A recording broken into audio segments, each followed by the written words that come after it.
Chers internautes, bonjour et bienvenue sur ce 4e épisode des Décideurs du Conseil.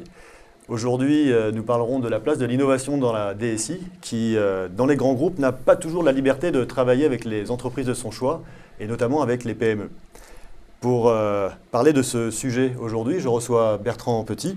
Bonjour. Vous avez exercé, vous aussi, comme DSI d'un groupe industriel français et vous avez créé il y a 2 ans le réseau de veille innovation InnoCherche. Ouais. Vous allez nous en dire plus. Et pour vous accompagner, je reçois Jacques-Benoît Lebris, DSI adjoint de Rhodia. Vous êtes membre actif du Cercle de l'innovation au sein du SIGREF. Alors voilà, on a l'impression parfois que c'est difficile d'accéder à la DSI quand on est une petite PME, même si on est une PME innovante et qu'on a des offres que n'ont pas forcément les grands acteurs du service. On a l'impression que c'est difficile d'accéder à la DSI. Alors quels sont ces obstacles en fait ? Alors oui, c'est pas toujours commode d'accéder à une DSI et on a listé en fait, on s'est permis de réfléchir au sein du SIGREF qui est le club informatique des grandes entreprises françaises. On a un petit peu réfléchi pour faire un certain nombre de recommandations auprès des DSI sur quels étaient les freins, d'accord, des relations avec ces PME et en particulier les PME innovantes. En 2008, et je conseille aux internautes de prendre sur le site du SIGREF le document qui a été réalisé. Un livre blanc qui a été publié. C'est un livre blanc qui a été publié et communiqué à l'ensemble des DSI. On a fait un certain nombre de recommandations après une étude sur ces freins et en fait on a observé que ces freins, un certain nombre d'éléments permettaient aujourd'hui de les lever. Alors quels sont-ils ces freins justement? Alors, plusieurs natures de freins. Le premier frein, c'est qu'il y a un petit peu toujours la redondance de la difficulté de travailler avec une direction des achats qui parfois complique un peu le mouvement. Il y a aussi des difficultés parfois budgétaires. Donc je vais reprendre un petit peu les recommandations rapidement qui ont été faites, d'accord, dans ce cadre-là. Le premier, c'est de dire que le DSI a une responsabilité aujourd'hui que de mettre en œuvre l'innovation dans son groupe. Ça paraît normal, mais c'est souvent malheureusement oublié. On verra après. C'est la reconnaissance qu'aujourd'hui la DSI doit apporter de la valeur à l'entreprise, au métier, que ça passe forcément par des offres innovantes.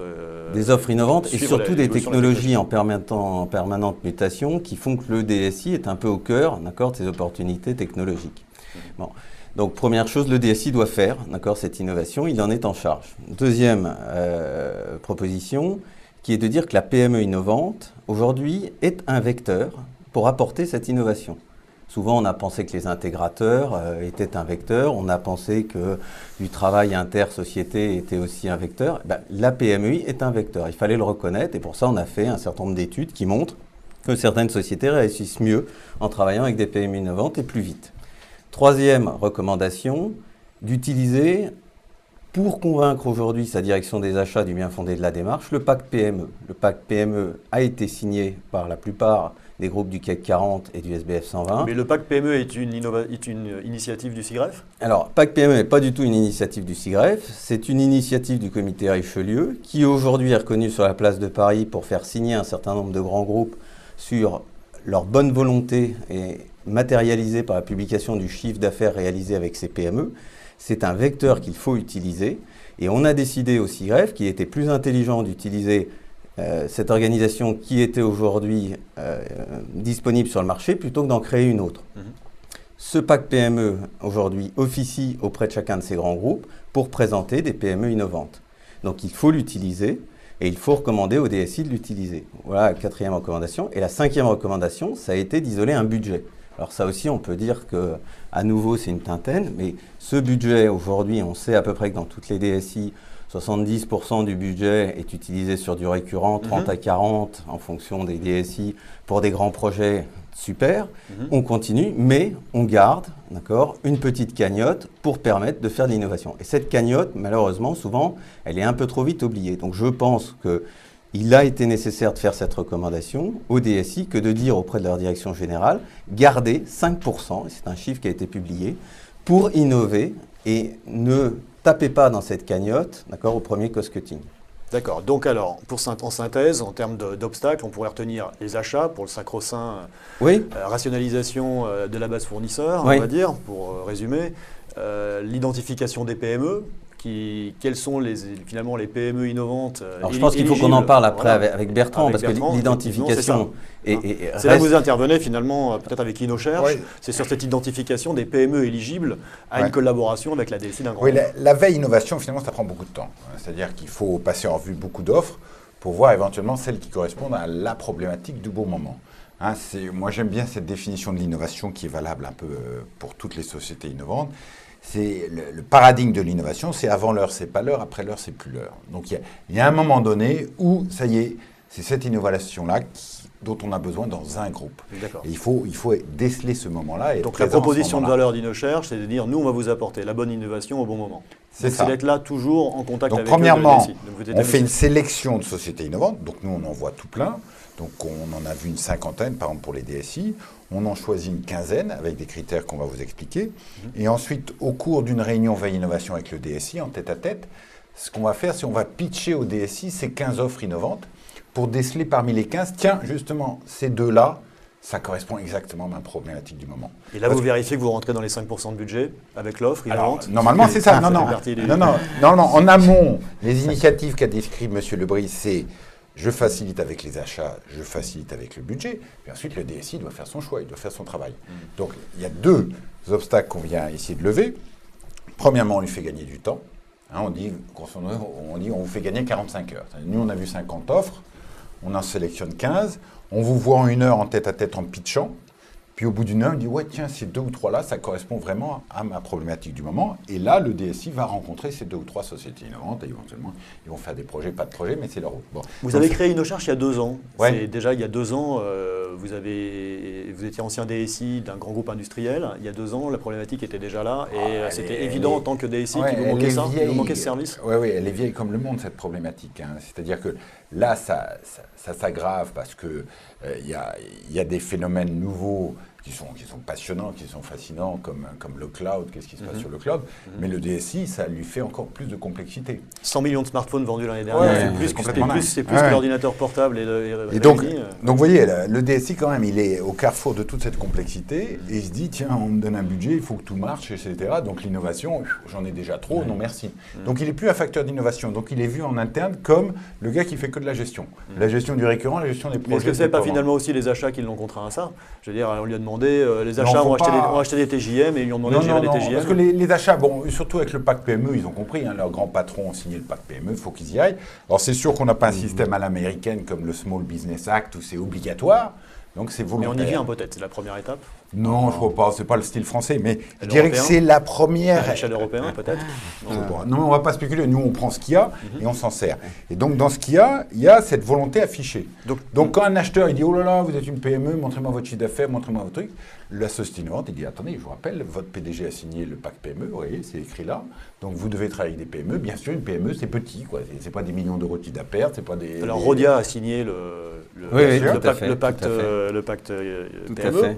Donc, aujourd'hui, vous travaillez avec des PME innovantes? On travaille avec des PME innovantes. Alors, quels sont les sujets innovants si des internautes nous regardent et ont des propositions à faire? Je vais faire le lien avec ce que disait M. Petit juste avant pour vous montrer un petit peu l'ambiguïté de la situation du DSI.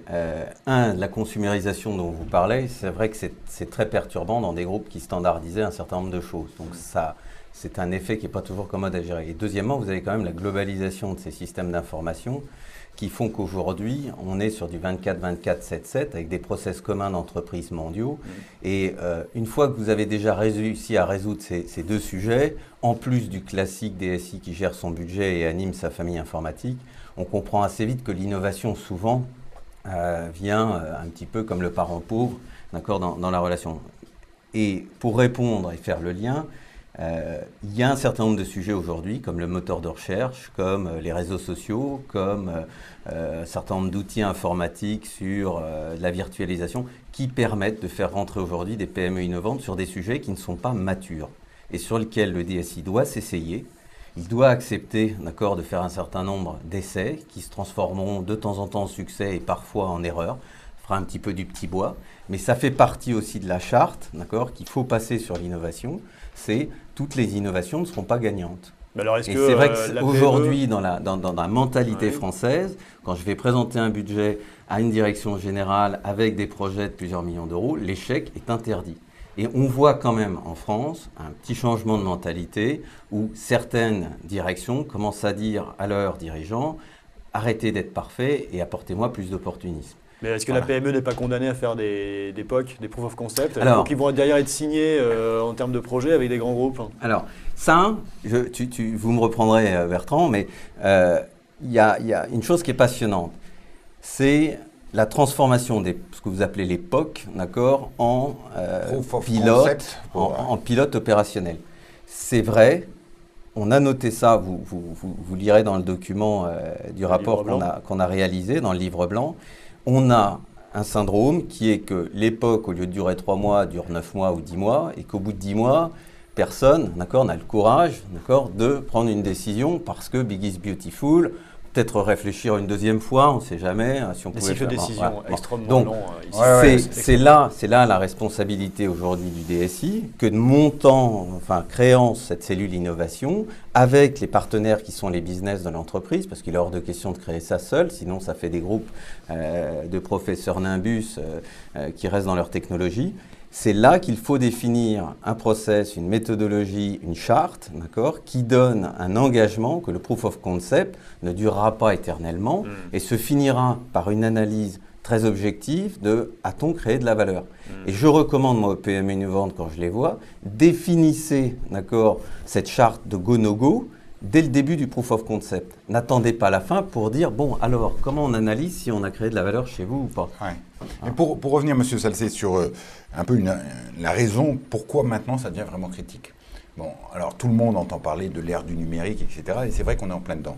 Mais pour les sociétés, l'impact est assez gigantesque. Et le CIGREF l'a bien reconnu, a publié un livre pour ses 40 ans sur l'entreprise numérique. Donc, dans l'entreprise, il y a du numérique partout. Bon. Mais ça, je dirais que ce n'est pas le plus important. Le plus important, c'est ce qui se passe à l'extérieur de l'entreprise. Et là, il y a une conjonction de phénomènes qui fait qu'en l'espace de 2 ans, il y a 5 pièces du puzzle qui sont venues se mettre en place et qui permet de tout réinventer. Alors, je vous la fais rapidement. Les 5 pièces du puzzle, on les connaît à peu près. C'est des standards. Bon, maintenant, standard IP dans la standardisation permet d'accélérer. Voilà, standardisation. Ensuite, il y a eu les nouveaux business models. On oublie, mais on est tellement habitué à dire, tiens, monsieur Salcé, je vous donne cet appareil pour 1 € si vous signez pour 24 mois. Ouais, c'est pas de problème. Bon, cet appareil vaut 400 €. Un frigidaire, ça vaut pas 400 €. Demain, on vous dira, je vous donne un frigidaire si vous signez 24 mois avec Auchan ou je sais pas qui. Donc, deuxième pièce du puzzle. La troisième, les objets connectés. D'accord ? La quatrième, les réseaux sociaux. C'est pas si vieux que ça, hein, Facebook, etc. C'est pas si vieux que ça, ça a 2 ans. Et enfin, ce qu'il y a de magnifique, c'est le smartphone, qui est la 5e pièce, qui vient mettre le lien autour de tout ça. Et qui vous permet de payer vos achats maintenant. Et qui permet de tout faire. Bon. Et donc ça, quand vous avez compris ça, et on l'a bien compris en allant au CES, et vous dites, tiens, CES, tout d'un coup, Las Vegas, Consumer Electronics Show, tout d'un coup, on se dit, on peut réinventer tous les business models. Donc, je vous ai parlé du frigidaire que je vais vous donner. Et là, il y a un truc beaucoup plus anecdotique, mais très amusant. Digifit, ils font des balances, des pèse-personnes numériquement. Les gadgets, qu'est-ce que ça va faire? Donc, du pèse-personne avec son adresse IP, je l'envoie sur mon smartphone. OK, je fais ma petite courbe de poids. Bon. Ensuite, j'envoie ça sur mon réseau social, mon Facebook. Et là, où est le business model? Le business model, je donne ça à Weight Watcher, okay, qui va me faire du coaching virtuel. Alors, on rigolait dans les allées de Las Vegas, on dit ouais, ce serait marrant comme truc. On rentre à Paris le 22 février, je crois, dans les Échos. Weight Watcher, l'action en bourse double, parce qu'ils ont augmenté leur tarif à 39 € par mois, ou dollars par mois, okay, et qu'ils se mettent à faire du coaching virtuel. Donc, pour toutes les sociétés, digitales. Donc l'enjeu est majeur. Hein. Soit je me transforme, soit je trouve mon écosystème dans lequel je vais avoir accès à cette information. Je repense mon business model en tenant compte de cette innovation qui est aujourd'hui apportée par le numérique et par le smartphone. Soit je dis un dinosaure comme Kodak. Okay, et donc vraiment les entreprises ont compris ça. Donc il faut faire de l'innovation. Et qui va être capable d'être le vecteur d'innovation? Et là on s'aperçoit finalement le DSI a pas mal d'arguments. Parce que l'intégration des données il sait faire. D'accord, il gère des budgets importants, d'accord, il est tourné vers l'extérieur, la sécurité, etc. Mais la transformation qu'il doit faire, elle est colossale, parce que le DSI aujourd'hui est vu comme quelqu'un essentiellement en interne qui contrôle les systèmes d'information, qui empêche, qui bloque les virus, les machins. Et demain, il doit montrer qu'il est capable d'être l'homme qui se tourne vers l'extérieur, le marketing 2.0, qui va ramener toutes les informations, marché, concurrence, habitudes de consommation, pour aider les gens en intérieur à définir les nouveaux produits de demain. Et ça, c'est gigantesque. C'est gigantesque comme enjeu et ça vient avec une somme gigantesque d'innovation. Donc le 5% que mentionnait M. Lebris, c'est absolument un must. Et là, le SIGREF est clair, il le prêche très fort. Je me rappelle Didier Lambert, il poussait, c'est l'ancien président du SIGREF, il poussait comme un fou là-dessus. DSI de l'année en 2001. Oui, c'est ça. Et il avait cette formule extraordinaire que moi j'avais bien retenue comme DSI. Il disait au DSI, si un jour vous mentionnez que vous avez un projet informatique, vous êtes mort. Vous n'avez pas de projet informatique, vous avez des projets d'entreprise numérique.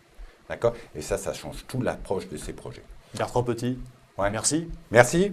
Merci beaucoup. Je vous en prie et à très bientôt sur les décideurs du Conseil.